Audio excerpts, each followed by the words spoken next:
So you guys have been collecting a ton of gems. I mean, you can see right here, we even have a decent amount saved up so far, but you might be wondering, how do you actually spend these to not go the wrong direction? In a lot of games, you're supposed to do summons with them. In Raid Shadow Legends, I'm gonna say, hold on, wait a minute. Don't do that, especially in the early game. If you do it in the early game, might be big mistake. So let's jump right into it. We're back with more Raid Shadow Legends. I've been going over a few different things previously of how to go about spending these gems, but let's start off with the easiest and most straightforward. However, it is a very minor upgrade early on. It will eventually net you a positive. So a lot of people are like, Barry, why do you say go for the gem mine first? It costs 500 of these gems and it takes what, 100 days essentially to recoup that cost. Well, yeah, that's like a little bit over 3 months, but then if you're planning on playing this game for a while, this is going to be one of the best outputs of positive generating gems you will see, just completely for free, just for logging in. Just get this done. I would hold off on doing any type of upgrades. Upgrading the mine,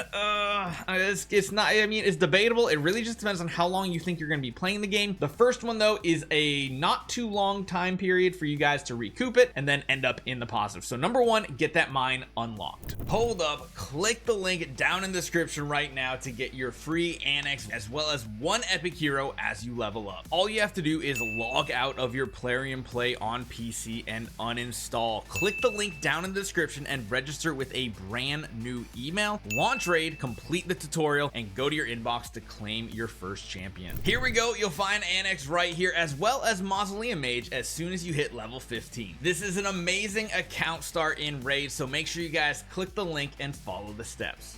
Now, the way, like I said in the beginning here, that you should not be spending them is going over to the shop and going to the gem shop overall. I would highly suggest just about everything in here you ignore. You might be tempted to get some silver because you're, you know, wasting a ton of silver on gear upgrades that you really should be waiting on. That number one is a big no-no. Number two is, I feel like a lot of people coming to Raid might have the misconception from all the other gachas out there and everything. It's like, oh no, I got gems, I got diamonds, I'm just gonna use them directly to summon. Slow down, slow down. One thing about Raid that's amazing is, especially in the early game, you're given so many great characters, you don't need to do summons for very early on when there's no special events going on. You're actually really solid with the starter heroes, especially if you're starting right now using our link and everything. That's gonna give you like a really good starter team with Mausoleum Mage, with, you know, Alice, with Sun Wukong, with the promo code. There's just so many good heroes you're getting, plus Veil, the character you get completely for free for starting. These heroes are already very amazing for a core team, and you might be tempted to start buying these shard packs here. 11 for 900 might sound great, especially since you get some silver too. I would, however, in the early game not do that because they're gonna have one very big chokehold very early on. You can see here there's also different potion packs that you can get, live arena, classic arena, XP boost. All these are like okay, but let's be honest, you should be saving it for one thing and one thing only, and that's actually this pack right here, full energy. You should be using your gems to get as much energy as possible. Now, of course, that depends on how much time you guys have per day. I mean, you can see right here, I just logged in, I already had 470 because, well, there's just so many great ways to get tons of full energy and everything. You get them from doing your weeklies, you get some from like dailies and monthlies and stuff, you get them from doing your tasks, you get them just from logging in. You can see right here, I'm coming up at the 40-minute mark already today, and at the 60-minute mark, we're gonna get even more energy. So long as you guys can get through that energy, I highly suggest you do that because let's be honest, there are so many things to grind out here. We are currently on the nightmare difficulty of campaign, but we actually do have some progress to do. Going back to the older, lesser difficulties is good too, because you'll notice there's things like sacred shards, there's things like epic skill tomes, and heck, we just talked about gems, more gems cycling back in by going through and trying to 3-star everything on the map. That's going to take a decent amount of energy. You want to make sure you guys have enough of that. Beyond that, there are so many different dungeons you guys can go in and grind. I think I even have a couple that I'm not fully pushing my progress on just yet. I think I finally got this done. Spider's Den, I used a ton of energy there. I think I'm pretty much caught up unlocking most things here. There's some of them that we've grinded further than others, of course, and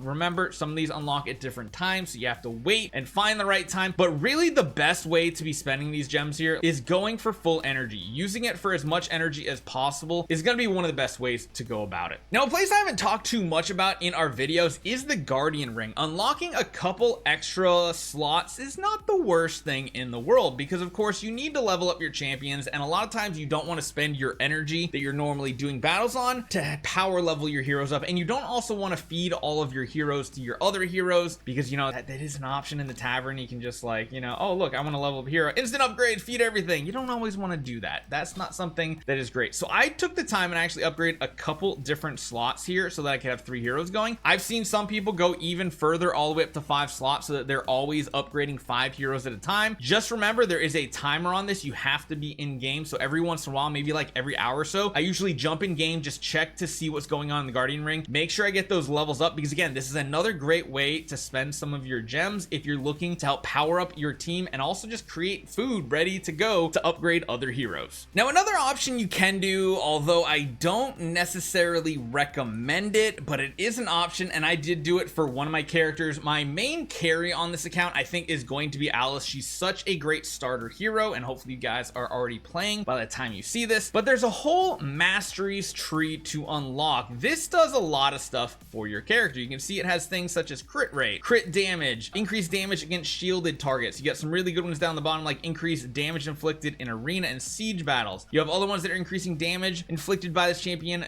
default skill by 2% each time it's used during battle, so it stacks up. You also have some things like accuracy to make sure you're landing effect abilities. Increases accuracy again, increases accuracy again. You can kind of see the trend here, right? There's quite a few things that start making your team very good. Speed is very important too, and this is the way to really customize each one of your characters, and we'll be talking a little bit more, especially about Alice, of the way to build her in the future. You have these really amazing final ranks though. Just remember, you can see up here I already have max and max. You can pick one of these skills down the bottom, so keep that in mind, although you have to be a 6-star hero first, so if you need to make sure you're investing in that hero. The reason why I'm showing you this, and I haven't talked about the gem portion yet, is technically if you have another character and you want to fully invest and get all the scrolls, it costs 800 gems. It is a sizable amount, but if you're grinding in the early game, gems are going to come to you aplenty. There's lots of events to get gems in. There's a lot of different ways to acquire them. So if you're really planning on investing this hero, and there's some abilities that are just really huge, the way that they actually interact with your character, maxing out a masteries tree might not be the worst thing, especially if you're going to get a character up to 6-star. Now remember, to get a character up to 6-star in the tavern here, upgrade the rank, I'll show you guys right here, you need 5-star food heroes essentially to feed off to make them 6-star. So just remember, that is not something that is very easily done, but you can get it done. But that leads us to the next question: where are we getting all these gems from? In reality, there's really only one place to spend a lot of these gems in the early game, and I'll be honest, it's the campaign. You guys should be grinding out this campaign as much as possible. Not only, like we talked about before, going for those like bonus rewards, but just using every bit of resource to grind different levels, because not only can you get certain types of gear, like the really useful life stealing set very early on, you are going to generate a ton of silver and a ton of food. So not only can you get quite a few mystery shards, sometimes you can dump like 300-400 energy into this and come away with like 30, 40, 50 of these shards for additional food. You can actually get hero copies, 3 stars, 2 stars, 1 stars, and these are all going to be food for building up heroes. Beyond that, we have things like the 6th anniversary event going on right now that is actually rewarding you for doing summons. So this is going to be a great way to do it. In reality, a lot of times I'll go to whatever set I need. I'll go to the best battle I can. I will enable those super raids, and then if I have multi battles, I'm going to just grind these out and get as many resources as possible, because to be honest, this is by far one of the best ways to build food. And in the early game, you're going to need quite a bit of food. You're going to need to be going to the tavern. You're going to need to be starring up your heroes, powering up your heroes, ascending your heroes, and the way you do that is making sure they're upgraded to the level, and then of course doing ranks up. And rank ups, man, it's gonna be important to have more than just these chickens. You're gonna need additional food, and again, the best way to do that is just completely live in the campaign. So hopefully you guys enjoy this one. Let me know what you guys think in the comments down below. I'll see you guys next time.